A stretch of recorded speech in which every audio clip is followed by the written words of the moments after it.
Let me be inspired to receive.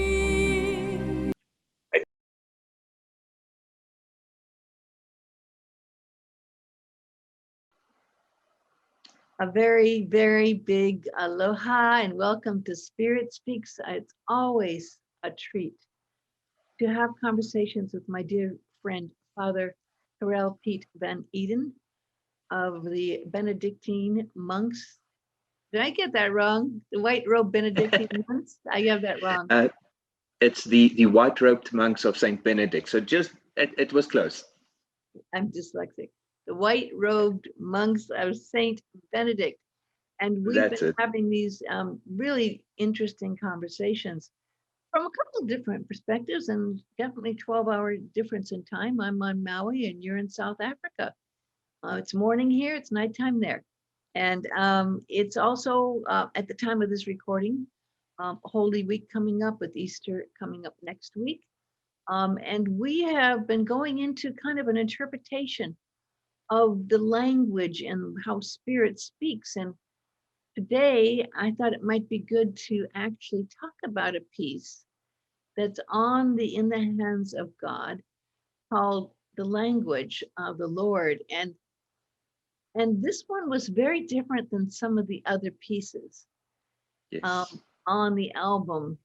And it's really interesting that also you created different music for this than some of the other pieces. And it probably has a very much more classical and at the same time cosmic feel in the music. When you were working on the music, because I write the words, you write the music, and our friend Stephen Malillo did the beautiful arrangements, and it's sung by Darlene Coldenhaven. But when you did the music, what was directing your energy of these, that language of the Lord? So every song that we discuss, I want to say is my favorite song, because at the time it is. This song spoke to me in a very personal way, and the language was very different, like you said, and which translated into the feeling of the song being very different. And for me, it is because it was such a personal prayer that it felt like, because I want to learn the language of the Lord. What bigger gift can there be? And that's why when it translated into music, the music is very somber, and it feels, if you listen to it at first glance, and if you don't pay attention to it, it feels like a very slow and dragging song. But if you sit down and you concentrate on what's happening in this, is an opening up to the Lord. And in these slow words and the slow minor key that we used, it is the feeling that God cannot be rushed. And it is the feeling of, let me go into prayer, let me move away from the world. We know that at the moment, the world is in such turmoil. So let us waste time and be with God. And that was the feeling that I had when the music came for the song. What a beautiful description. And it's interesting because even though we've been working together for months and months on this, I think we're about 9 months into it. I never really have had these discussions with you about the creation of these pieces. And that says a lot. I mean, I know for me, I get up early in the morning, as you do, excuse me, and I raise my hands up and I reach up to the Lord and I reach up to the stars and I reach up to the cosmos. And with my hands up, sometimes I actually feel a tingle and a connection. Sometimes one star, maybe one star will actually shine a little brighter and I will feel like, okay, I'm connecting here with that universal energy. And I bring it down. I literally do an exercise where I bring it like a circle of stars down and around me to clear. And when I do that and I can feel it, sometimes there is a certain voice energy that will come through in words that are a little different. I don't know if it's the voice of the stars or the voice of the cosmos or the voice of some heavenly being, or sometimes I don't know, but I know it comes from that one source that has a message. And over the years of my writing, since I've been 14, I write every day after I meditate. I have cycles where, well, for a while it was Mother Mary coming through, and that was a different voice. And again, these were written when after my sister Pamela passed away. So, I feel like a lot of them were in the hands of God were about that. But this one really was just more about communicating that what's beyond words. And the language of the Lord is really a lot of what we have, which is the Spirit. That power of the Spirit finding a voice through, in this case, my words and your music. And also, we know Stephen Malillo and his arrangements was able to capture beautifully the feeling of that spirit that was then that we had in words and music. And he was able to tune into that.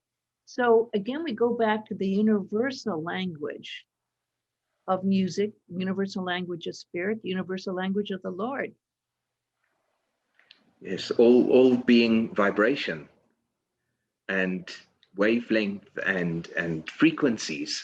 So it is such a beautiful thing to experience and to share with people, and then to be able to recognize the message, so that we recognize the message in the music and in the lyrics, and together it is the message. And to then send it out to people and to get the feedback that we've been getting is quite phenomenal. That what we hear and what we set out to do is actually what people are experiencing, and that to me is a sign that this is a blessed album, and it's a journey of blessings. It's been a journey of many lessons as well. Yes.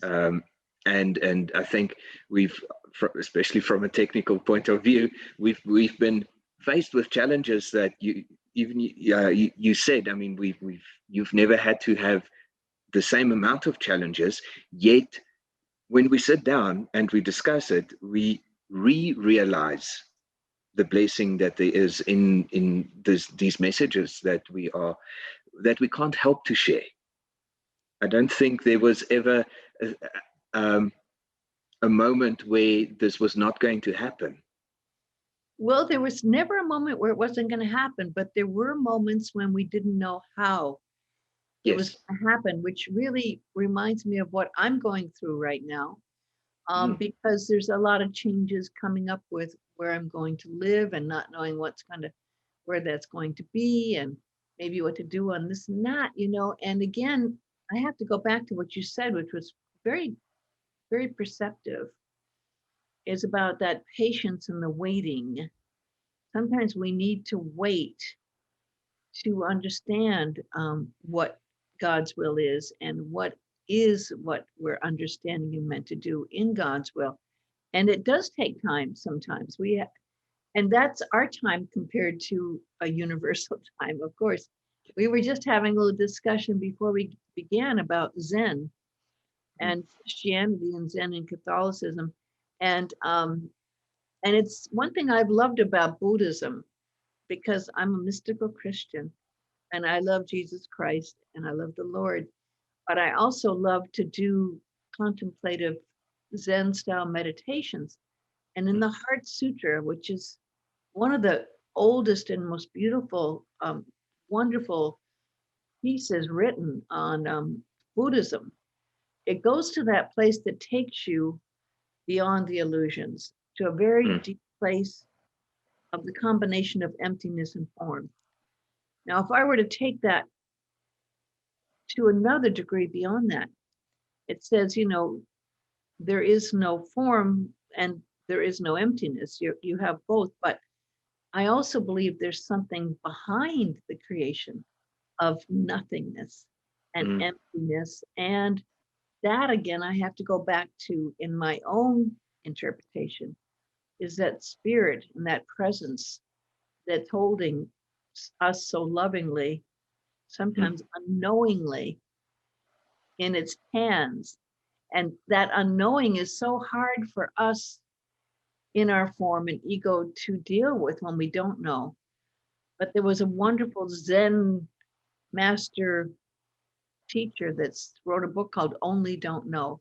Because again, that throws you back into that complete release and humbleness of like, okay, Lord, I don't know, you know, and that's not necessarily a comfortable feeling, but we've been seeing that over and over and over again this last year. Definitely. And it's interesting the story that you're telling as well. We had a contemplative prayer session earlier today, and the Lectio Divina was Psalm 118. And the section that stood out for me was where it said, God's love is always. And a lot of people get to this point where they experience God, and that's when in their minds God starts for them, and when holiness starts, and when their connection with spirit is. And that's not necessarily true. It is just that at that moment that they had become aware of the love of God. It's never not been there. And the waiting that we experience as well is not because necessarily God doesn't want it for us, doesn't want the good for us. It is just that we are not ready to listen and to experience yet. And it's a big change in thought and in the whole experience for me. Just knowing that the love is there, we must just accept it. And when we are ready, because I think God is always ready. But when we are ready, then whatever needs to happen will happen. There was an interesting thread in conversation that happened in the metaphysical group about sin earlier this week that I read. Yes. Because this is always something that comes up that's so hard for people, saying, no, I don't believe we're born in sin. And I totally understand that. At the same time, there's part of us that never wants to admit some of the mistakes we've made. And sometimes we don't even want to admit that we've hurt people. And it's very, very hard when we're in some of those states of denial to feel really worthy of that moment when we realize how deeply God loves us.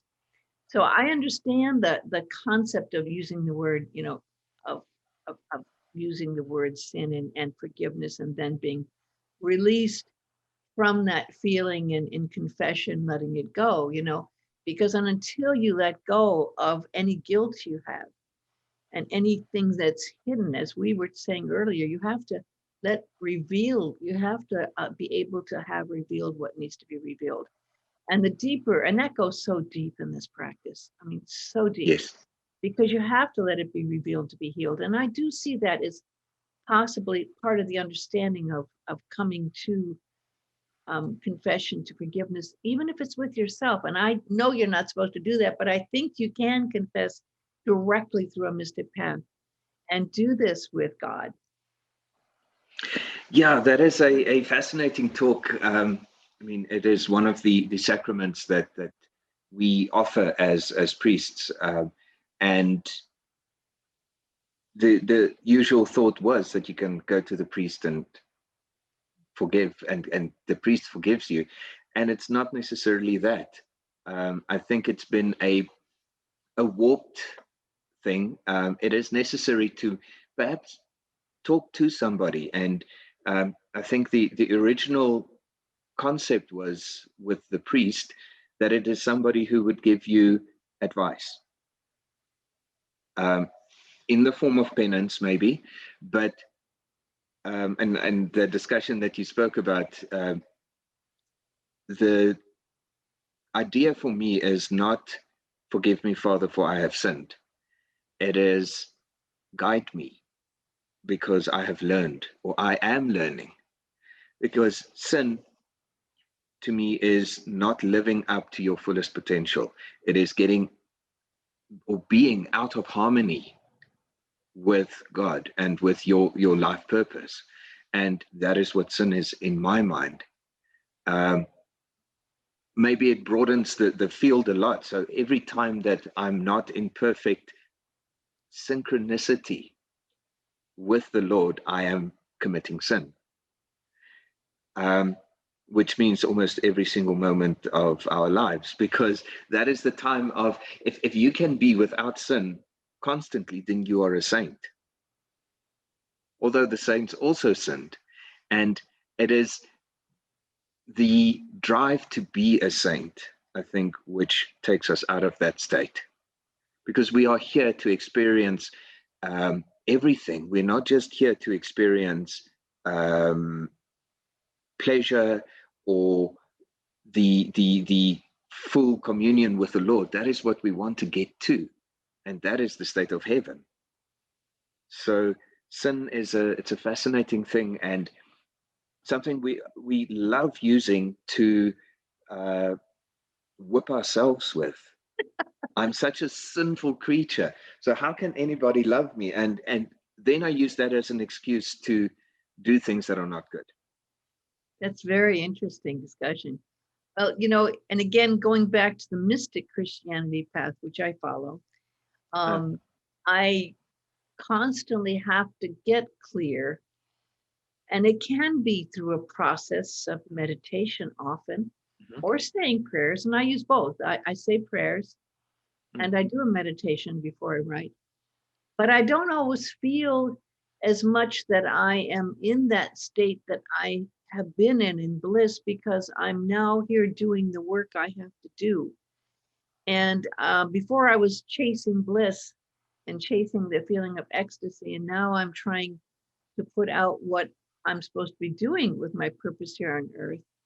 And so once you get to that point where you can connect with inside that inner language of the Lord, then is that next step for me to put it down, but then is that most important step as to live it. And during this week, we would think about going into, Jerusalem and the palms and the celebration and everyone Hosanna, you know, the heights of the bliss, the heights of the recognition, the beauty of this. And then, of course, in the hero's journey, of course, what Jesus had to go through leading in that week to just later in that week, being crucified and having to stay. I think this for me would have been one of the harder things, because I talk so much. Having to stay silent when he was asked, what is who are you? You know, I mean, the urge to explain to Pilate, or if some people say it wasn't Pilate, but it will say Pontius Pilate, to be silent and know that you're following God's will in being silent and probably sealing your fate. And again, that moment in Gethsemane where, can this cup be lifted from me? Knowing that indeed you came here and you did it because you knew that was your purpose, but still we get so wrapped up and attached with our lives. And even Jesus, living as such an amazingly illuminated, brilliant teacher, had to go back to that moment of saying, do I have to give this all up? Is there another way out? You know?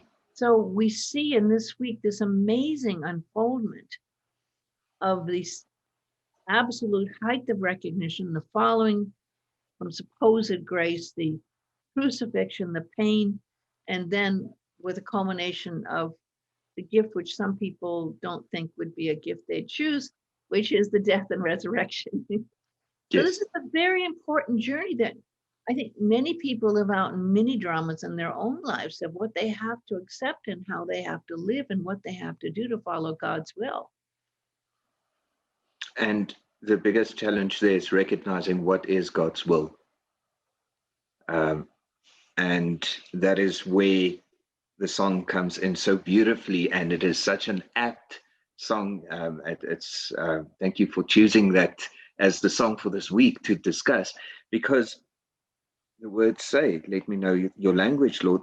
And then it says, let me be your instrument, I pray. And that is such an important thing, that it's while we are walking the path with Jesus. Tomorrow is Palm Sunday, and we are going to celebrate. We're also celebrating the profession of one of our monks, his final profession, and it's a joyful experience. But what do you do from there? And that is where the second part of the song comes in. Let me be your instrument. It's not just enough to love the Lord, because that love should automatically flow over into action.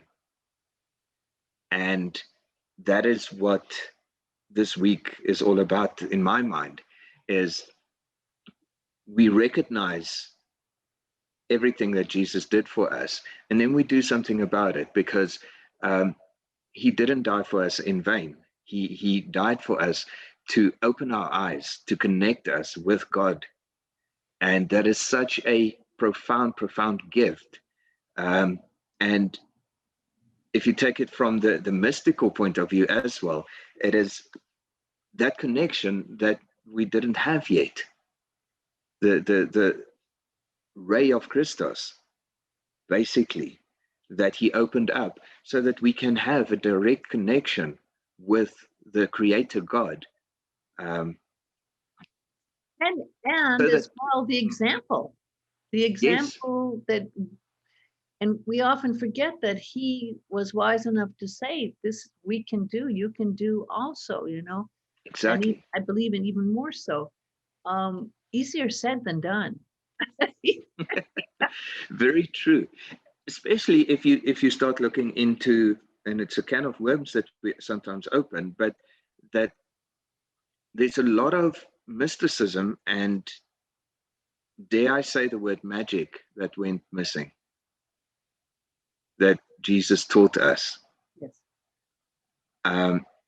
And not necessarily in ritual, but there's a lot of the power of what he taught that I don't think we necessarily recognize anymore or know how to do. The power of saying your prayers out loud versus just thinking them. It's a complete different thing. You start creating when you say something out loud. It's not just in your mind. Can you imagine if all your thoughts came true? What a chaotic world we would live in. Yes. And that is why we need to verbalize.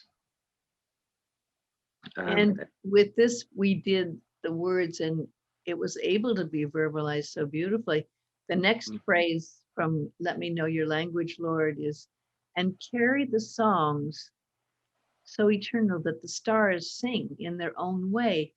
And if the energy indeed of the Christed One can be free from not just this earth, but when we say resurrected, then we're resurrecting it to the entire cosmos. It gets, and we sometimes think of it just because we're limited to this earth plane in so many ways, but resurrection means eternal life. Resurrection means overcoming that limitation of just this eternal life, so you can live in that union with the cosmos. And so if you can carry that song that is eternal, you're then in tune with that energy, stars and the cosmos, and you are able to carry that frequency as well. And so that's that second part of just the first phrase of this song. And then it goes on to say, "Let me know your spirit, Lord. Let me be inspired to receive." And again, here is, again, knowing that real spirit and being able to be a clear channel. So that language isn't filtered, because so often we filter. There was that book by Neil Donald Walsh, Conversations with God, like, well, how do you know you're talking to God and it's not just coming through the filter of your own soul or your own, inner mind or your higher self? You'd have to be such a clear energy directed to, or channel even, to allow that spirit to come through, that it really does inspire you to be able to receive. Now, again, receiving is like after you've been cleared, if you've been baptized, or if you've experienced the Holy Spirit, and if you've been able to forgive yourself. And then once that chalice is empty and you really are open to receive, that's when that holy energy can come through you, I think. Yes, definitely. And that energy is unique to you. You spoke about the filters, and I think we will not necessarily ever receive our messages without those filters. And that's by design, because we need to still make sense of them, and we still need to do something with them. And I cannot necessarily share a message that I don't get.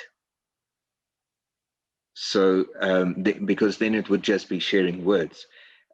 And as you were saying the lyrics again, you took me back to the image of a monk sitting alone in his cell or her cell, praying these words, just asking for God to use me. Here I am.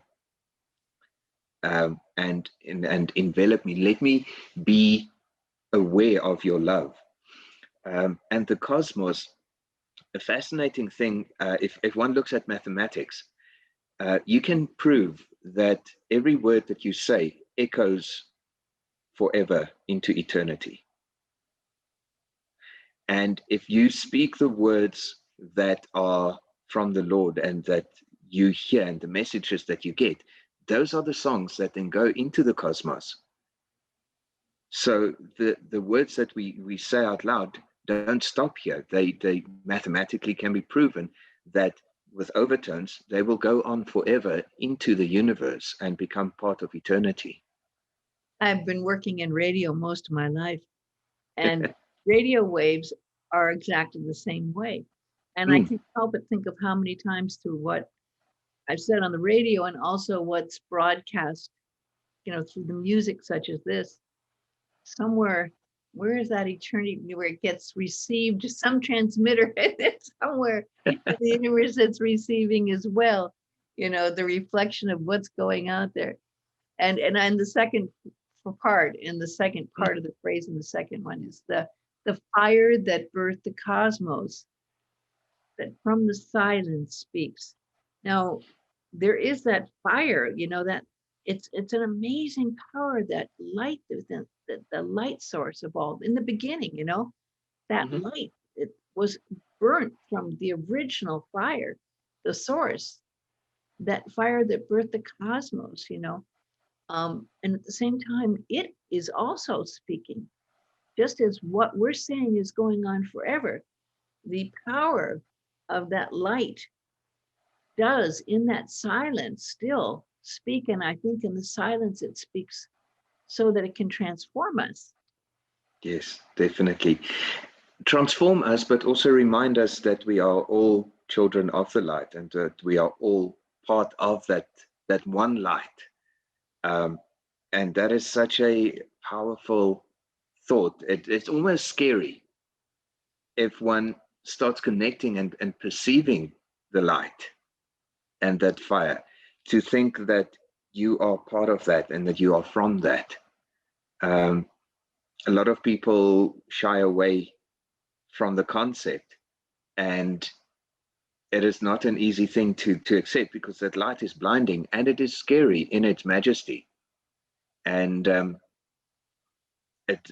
know it's very metaphysical talk that we're doing now, but that's the beauty of our discussions. The cosmic fire is a very, very, very deep subject, and we can't help but remember that many times when people die, they're cremated and they go through again that fire process, of Yes. removing that form and returning it to spirit and ash into smoke and into whatever that fire was, again, going back to it in many cases, you know. The next phrase says, for yours is the eternal song, and you hold the purpose I seek. And in the time that's given here, may I serve your loving energy that makes all of life complete. And so that eternal song again, that one that, you know, is sung here, then maybe received there, and again brought back to here, and maybe from that star I saw in the morning that was again speaking through me, that had a touch of that eternal song that you captured when you made the music, is part of that purpose that was needing to communicate. And that's such an important part in my life, to communicate, but more than communicate, it's serving that loving energy. And that's the hardest part.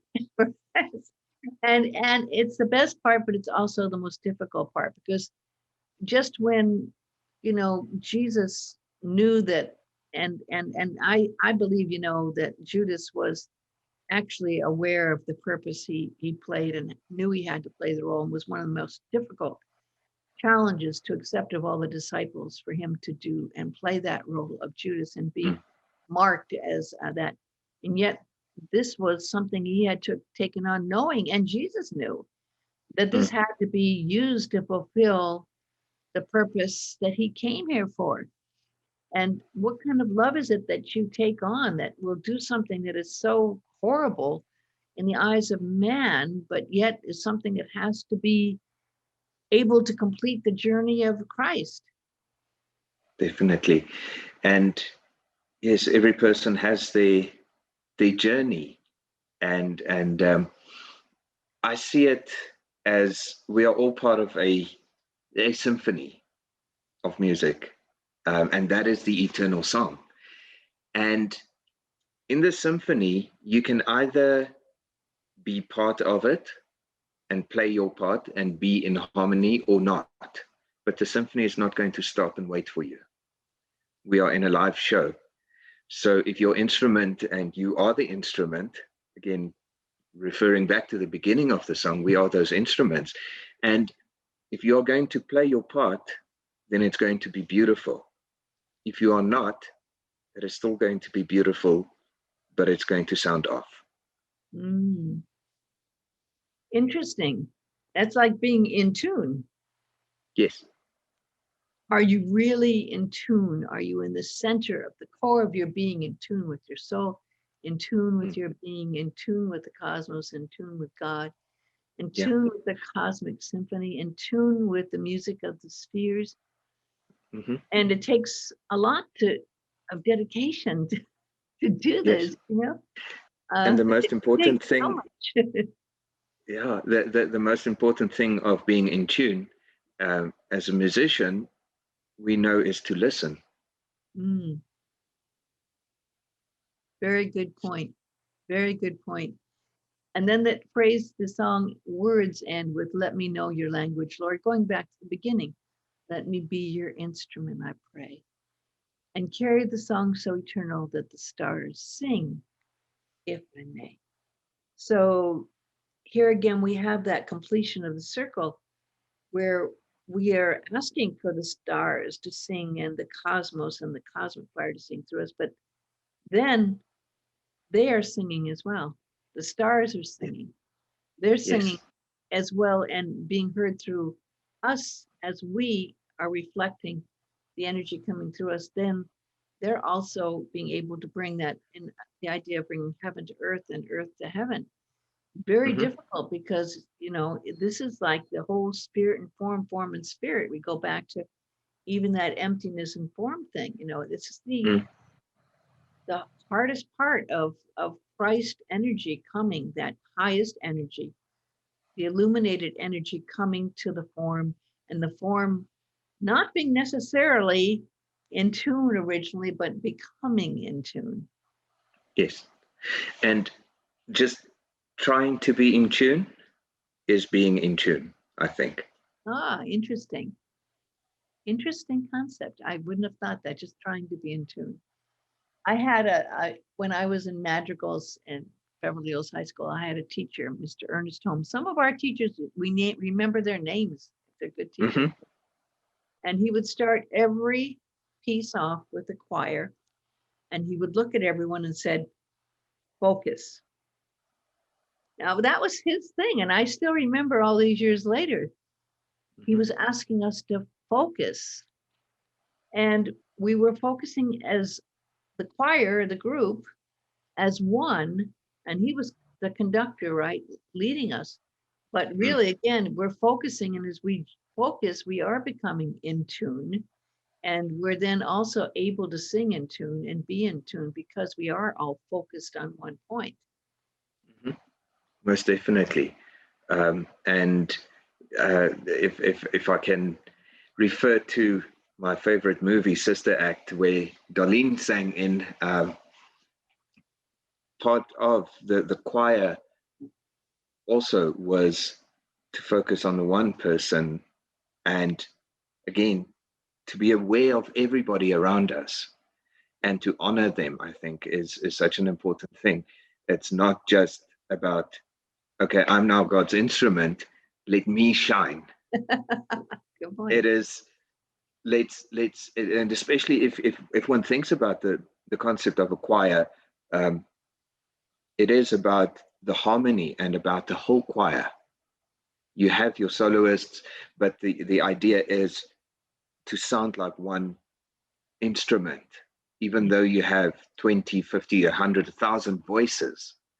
It is all then focused on the direction of the conductor. Yes. And of course, we're out of time pretty much, but Stephen Malillo, of course, is an amazing conductor and understood that and was able to bring, again, the music that's so heavenly about in this. So we're always grateful for that. But I love talking with you. We never quite know exactly where it's going to go when we start. But I really am understanding more of what I wrote than I ever knew when I wrote it now from my conversation with you. And it's also lovely because when I hear it now in song, and I'll play the song after this, when I hear the song, I hear now it in a whole different way than I ever could have imagined it. So, and it wouldn't have been possible without you, Father Corral Pete Van Eden. I thank you for your beautiful, beautiful understanding and your service and your dedication to God, which really has just blessed me. And have a beautiful Palm Sunday, and Easter week will be coming up, and we'll talk again soon. God bless you. Thank you, my friend, and God bless you too. And thank you for the words. Thank you for the music. Aloha. Bye-bye.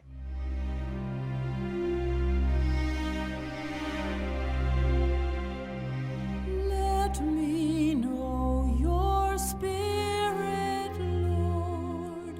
Let me be inspired to receive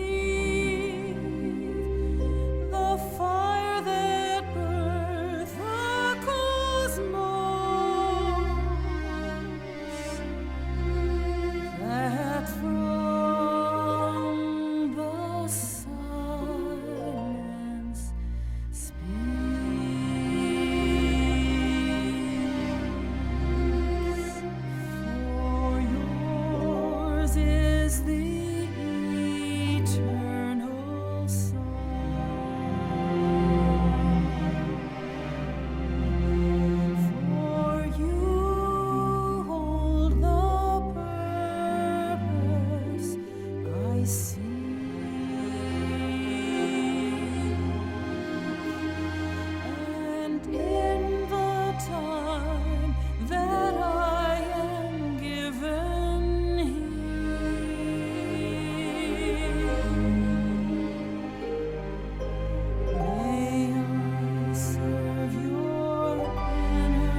stars